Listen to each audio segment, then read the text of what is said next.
I'm Patton Oswalt, and it's time for Ask a Comedian. So I'll hop out of this chair and you can bring one in. Right, guys? Because what you fucking flipping me off for?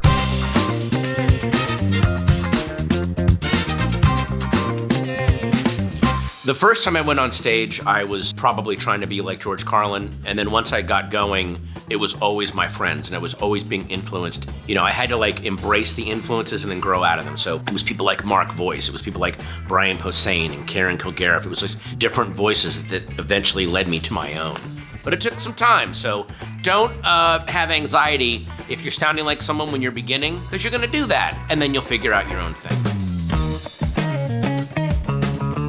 The most memorable city I've ever performed in was Milwaukee, Wisconsin, because I did a club called Sir Laughs-A-Lot. That was its actual name, and the club, I'm not kidding, was in a hotel, and under the hotel's giant grand staircase, they piled massive exercise mats on either side of it, and in that space was the comedy club. So I performed under a set of stairs like a friggin' goblin, and I was treated as such.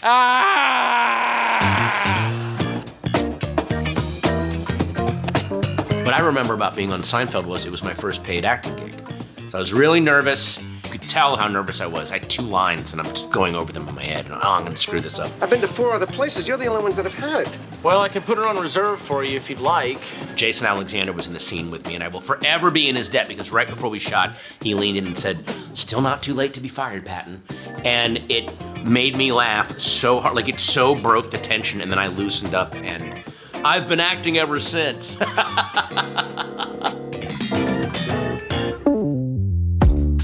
I know exactly the moment when I felt like I'd made it was 1993. I made $11,000 that year doing comedy. I somehow made $11,000 for the whole year and I didn't have to work a day job. And I was like, I made it. This is great, I'm in. And it's just been great ever since. Yeah, you're welcome. Pretty good, pretty amazing. Being fixated on pop culture, being fixated on anything, sports, religion, films, is such great training as a comedian because as a comedian, you tend to fixate and obsess on strange little details that seem unimportant, but then you tie it in with something big, and that ends up getting a big laugh or a big moment of recognition. You fixate on stuff. That's kind of the nature of this business. Every superhero, they do the thing that everyone does the minute you lose a loved one. You know what I'm talking about. CrossFit and martial arts. That's the first thing you do. It's not a question of what's harder, stand-up or acting. They're such different beasts that for me, acting is more rewarding, but stand-up is so much more fun. And I'm never gonna wanna give up that fun, but I also like the challenge of, because I don't think I'm a great actor, so I really have to work at it. When I can really nail a scene, it feels so great when I do it. So I don't want to give up either of those thrills. Because I need magic in my life! I'm trying to play it cool about my excitement of playing Matthew the Raven, but I have been into Neil Gaiman's Sandman comics since the first issue. I picked it up in college. I stood in line for 3 hours in San Francisco in 1992 so that he would sign my hardback of Season of Mists. I've since become friends with him.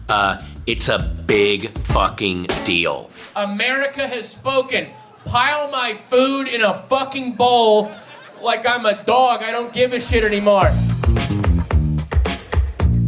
As far as corporate fast food products getting more extreme, they have been getting more extreme, but I've had to disconnect myself from them. They've gone so crazy that to me, it feels like a shadow document of the coming apocalypse when they're making sandwiches where the bread is the fried chicken, or they're putting like mac and cheese, but they're inside of fries. I don't know what they're doing now. They're tampering with the laws of physics. They're gonna rip open a whole, they're gonna try to put a whole turkey dinner into a single French fry, and it's gonna rip reality, and dinosaurs are gonna come through and eat everybody.